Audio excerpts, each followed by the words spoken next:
ఓదకై ప్రాళేయాంబు అంటే చల్లని నీళ్ళండి. ఇక్కడ ఆ చల్లని నీళ్లతో చల్లని నీరు, అది ప్రాళేయం అంటే అమ్మవారు హిమవత్ పర్వత వాసిని కదా. అందుకే ఆ హిమవత్ పర్వత జలాలతో వాటితో పాటు కలిపినటువంటిది చందనము, కుంకుమ, పచ్చకర్పూరము మొదలైనవి కలిపి నీరుతో అభిషేకం. మన వెంకటేశ్వర స్వామి అభిషేకం చేస్తారు. దేవతకు అభిషేకం చేసేటప్పుడు ఇలాంటి జలములతో చేయాలి. వాటితో పాటు గోక్షీరైరపి ఆవు పాలతో, నారికేళ సలిలై. ఆ మధ్య ఒక ఆయన అన్నాడు, అభిషేకాలు ఇవన్నీ వ్యర్థం, ఎక్కడున్నాయి చూపించండి అన్నాడు. మళ్ళీ శంకరవాంగ్మయం చెప్తారు, రచించారు ఇక్కడ.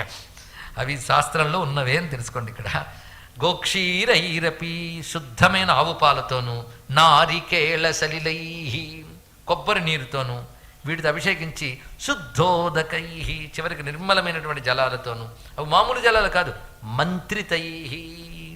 ఒట్టి నీరు పోయకూడదండి. ఒట్టి నీరు పోసుకుంటే నీరు పోసుకోడంట, మంత్రంతో పోసుకుంటేనే స్నానం చేయడం అన్నారు ఇక్కడ.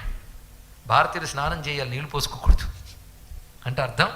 ఆ స్నానం చేసేటప్పుడు ఏదో మంత్రాలు, అంటే కూన్ రాగాలు ఇంకో రాగాలు కాదు, ఏదో మంత్రం. ఏ మంత్రం లేకపోతే భగవన్నామములు, గోవిందేతి సదా స్నానం, గోవిందేతి సదా జపం అన్నారు కదా.